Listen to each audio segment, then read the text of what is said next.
Эфирда яңалыклар вакыты, студияда Лейсан Галиева, исәнмесез. Бүгенге чыгарылышның төп темалары. Әлмәт ветеринарлары тәҗрибә уртаклаша.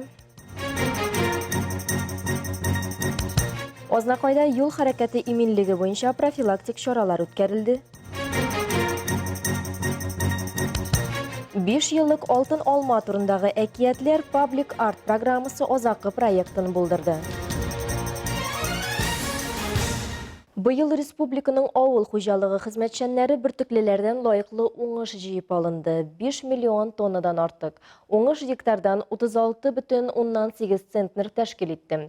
Республиканың авыл хуҗалыгы һәм азык-төлек министрлыгы мәгълүматларына караганда, агымдагы елда 1 миллион 980 мең тонна сөт, 540 мең тонна ит җитештерү планлаштырыла. Соңгы күрсәткечләрдә урыннарда эшләүче белгечләрнең роле зур. Бигрәк тә ветеринарларның җитәкчеләр. Бу хакта бүген калабызда булып узган очрашуда да ассызыкландылар. Рәдифә Нигъманова дәвам итә. Әлмәт ветеринария берләшмәсенең эш тәҗрибәсе республика өчен үрнәкдер. Республика министрлык кабинетының баш ветеринария дәрәсе начальнигы Алмаз Хисамуддинов. Шуңа күрә семинарда республика белгечләрен җыеп, аның тәҗрибәсе белән уртаклашуны максат итә. Әлбәттә, аларның хезмәтенә югары бәя бирәм. Мин дә җитәкче буларак, алар беренчедән начар эшли алмыйлар, икенчедән инде безнең начар эшләгәннәрне без һәрвакыт тикшереп, контрольдә тотабыз. Бергәнлек эшләмләр чыгып та тикшерәбез. Безнең инде хезмәтебез дә һәрвакыт контрольдә, Роспотребнадзор, Россельхознадзор хезмәте тикшерү астында. Шуңа күрә ниндидер кайсыдыр районның бер почмагында начар гына итеп эшләп ятырга безнең мөмкинлегебез юк. Очрашу барышында белгечләр беренче чиратта Әлмәт ветеринария берләшмәсендә булдырылган заманча уңайлыклар белән танышты. Аларны булдыруда Татнефть компаниясе дә лаеклы өлеш кертте. Ә мондый мөмкинлек белән барлык районнарда мактана алмый. Күптән эшлисең монда? Институтка кергә желание юкмы? Раил Габадуллин биредә әле яңарак кына эшли башлаган. Яшь белгеч Сөлей авылында туып үсеп, Минзәле авыл хуҗалыгы техникумында белем алган. Бүген укуын Казан ветеринария медицинасы академиясендә дәвам итә. Безнең кан алабыз һәм вакцинациялар үткәрәбез. Ни өчен бу хезмәтне яратасыз? Мал жаратканга. Раил кебек белгечләр республикада нигез салынган күркәм эшнең дәвамчылары да җитәкчеләр. Андый белгечләргә бүген кытлык юк сыман. Татарстанның 126 ветеринария пунктларында 2000 артык кеше хезмәт куя. Аларның максаты мал товарларының сәламәтлеген кайгырту. Кешелек өчен куркыныч булган зарарлы авыруларны республикага кертмәү. Без инде Әлмәт районы күпме сакланган дип әйткәндә, 100% берәүдә сакланган була алмый, чөнки әле безнең шундый авыртуларыбыз кайсы кош белән килә, кайсы кыргый җәнлекләр белән килә. Әлбәттә безнең андый куркынычыбыз бар. Менә ветеринария күзлегеннән караганда нинди таләпләрне эшләргә кирәк? Әлмәт районы әлбәттә ул бүтән таләпләрнең, бүтән профилактик чараларның барсында эшләп бара. Алар аның буенча аларга безнең инде зур ниндидер канәгатьсезлек күрсәтергә шартыбыз юк. Шуңа күрә Әлмәт районында инде бу чараларның барсы да эшләнә дип әйтер идем. Рәдифә Нигъманова, Рафаэль Сафин, яңалыклар вакыты, Луч, Әлмәт телекомпаниясе. Семинарда катнашучылар ветеринария берләшмәсе эшчәнлеге белән танышканнан соң алга куелган бурыч максатлар хакында сөйләште.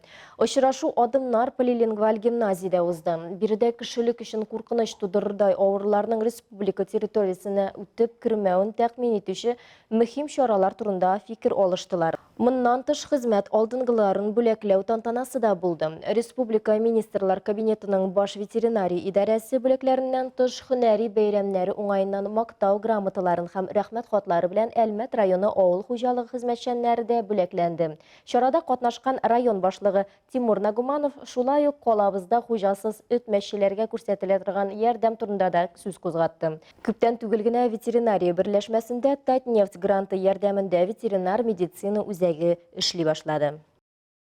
Ознакайда ДАСАФ курсантлары белән юл хәрәкәте иминлеге һәм авариялелекне киметү буенча профилактик дәресләр узды. Анда курсантлар, инструкторлар, укытучылар, ЮХИДИ хезмәткәрләре катнашты. Профилактик чара хакында тулырак коллегаларыбыз сюжетында. Чарада катнашучылар алдында ДАСАФ мәктәбе директоры Гәрәй Хәмидуллин да чыгыш ясады.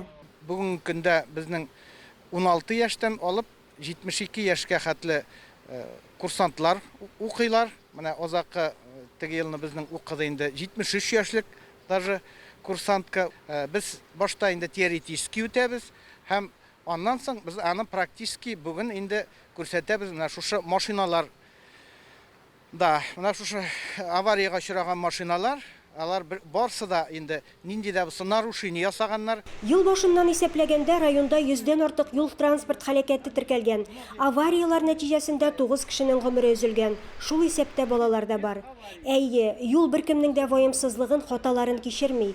Юл транспорт һәлакәтенең котышкыч мисаллары шуны дәлилли. Профилактическую беседу о том, что нужно Без бүген соблюдать Дасафта безопасность укучы дорожного курсантларны движения, а также профилактик правила әңгәмәгә җыйдык. дорожного движения. Максат юл кагыйдәләрен үтәргә кирәклегенә төшендерү. Статистик Данные, мәгълүматлар күрсәткәнчә, кагыйдәләрне правонарушения, бозу күбрәк яшьләр именно ягыннан. со стороны Монда молодежи тизлекне бозу, совершаются. куркынычсызлык каешын То есть эләктермәү, скоростной юл режим, билгеләренә битарафлык һәм не башкаларны пристегнутый атарга ремень була. безопасности, обгон запрещен и так далее. Әлеге профилактик дәрес шәһәрнең дәүләт автоинспекция территориясендә уздырылып, анда барысы 60 курсант катнашты. Заранее нужно уже сбавлять скорость, так как и посмотреть по сторонам, потому что сейчас в последнее время и самокатов много. Бүгенге курсантлар киләчәктә машина йөртү таныклыгы алачак. Сакланганны саклармын дигән, шуңа күрә киләчәктә алар юл йөрү кагыйдәләрен дөрес үтәсеннәр иде. Илмира Шәрифуллина, Рөстәм Әкбәров, яңалыклар вакыты, Луш, Әлмәт телекомпаниясе. Башка темаларга. Бүген Алтын алма турында әкиятләр паблик арт программасы үзенең финишына чыкты. 5 ел дәвам иткән программа нигезендә калабызда күп санлы арт объектлар барлыкка килде. Кызыклы мастер-класслар, иҗади очрашулар уздырылды. Калабыз халкы һәм кунаклары яратып йөри торган туристик шәһәргә әверелеп бара. 5 тапкыр Курехин премиясы номинанты булган рәссам Владимир Абихның яңа муралы иң мөһиме кабатланмаска дип юктан гына исемләнмәгән. Монда чыннан да барысы да уникаль булырга охшаган. С одной стороны, важно, чтобы выработать свой стиль. Bir яктан рәссам стиле һәрвакыт танылырга тиеш һәм моннан качырга кирәк түгел. Ләкин икенче яктан, шул ук техниканы дөрес кулланмау рәссамны алдан әйтеп булырлык итеп күрсәтә. Слишком скучным, слишком удобноваримым. Бу текстка нигезләнгән ироник эш. Ул укуны башкару вакытына әйләндерә һәм үзен үзе кабатлый. Анда без форма һәм эчтәлекнең капма каршылыгын күрәбез. Текст бозылганлыктан аны берничә тапкыр укырга кирәк. Димәк, бер үк эш кабатланмаса да, ул һәрвакыт төрлечә, төрле телләрдә һәм төрле бозыклык белән тәкъдим ителә. Это был склад, построенный еще в 1960-х годах, и было решено из него сделать мастерские именно для жителей 60-нчы еллардагы Чупай ташыннан төзелгән күп еллар буена склад ролен үтәгән бинаны быел Татнефть инициативасы белән халыкка сәнгать һәм һөнәрчелек белән шөгыльләнү өчен үзгәртеп корырга карар ителде. Создание этой программы, паблик-арт-программы «Сказки о золотых яблоках» уже подхватить своими руками и дальше реализовывать. Программа кысаларында Татнефть компаниясе бинага реконструкция үткәрә. Нәтиҗәдә анда арт-резиденция һәм шәһәрлеләр, шулай ук чит шәһәрләрдән килгән рәссамнар өчен ачык остаханәләр ачылачак. Уникальное пространство, что здесь будет работать и столер.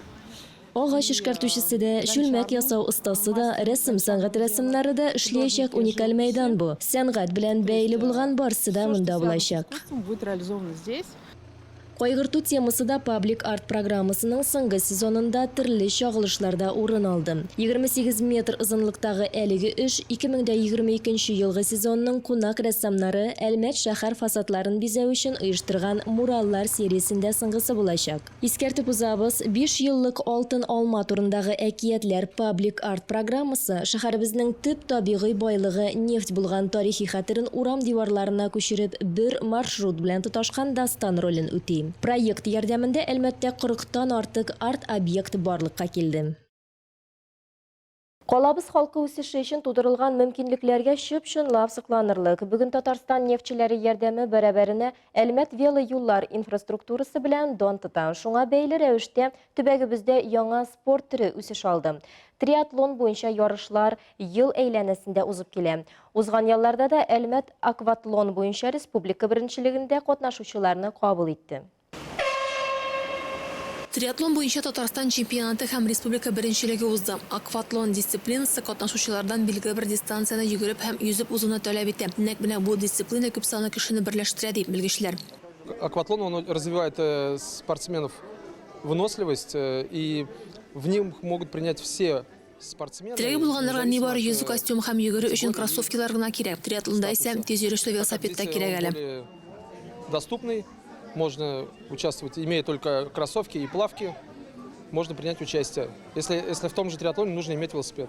Татарстан birinchiligi deb atalsa da, akvatlonda qatnaşuvchilar Rossiyaning boshqa төбәкләреннән дә җыелды, дистанция яшькә карап белгиләнде. Мисал өчен иң бәләкәйләр, алар 7 яшьтән башлана, 400 метр йөгереп, 50 метр yüzсә, иң өлкәннәр һәм тәҗрибәлеләр өчен йөгерү аралыгы 5 км, yüзү озынлыгы 1 км тәшкил итте.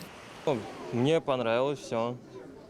На дистанциях дорожки были чистыми, бассейн, в принципе, вода теплая, отлично все. Бу көнне шулай ук триатлон буенча Республика балалар лигасы ярышларында да нәтиҗә чыгарылды. Ул 7-12 яшьлек балалар арасында ел дәвамында Татарстанның төрле шәһәрләрендә узды. Барлык катнашучыларга да медальләр һәм истәлекле бүләкләр тапшырылды. Тантанада район башлыгы Тимур Нугманов үзе дә катнашты. Рәдифа Нугманова, Милена Вәлиева, Айдар Кабиров, яңалыклар вакыты, Луч Әлмәт телекомпаниясе. Молодцы, улыбайтесь, аплодисменты. Так, все скромно, конечно. Бүгінгі шығарылышта шулар еді. Мен Лейсан Галиева һәм монтаж операторы Динара Гайнуддинова сезнең белән сау булышабыз. Исән сау булыгыз.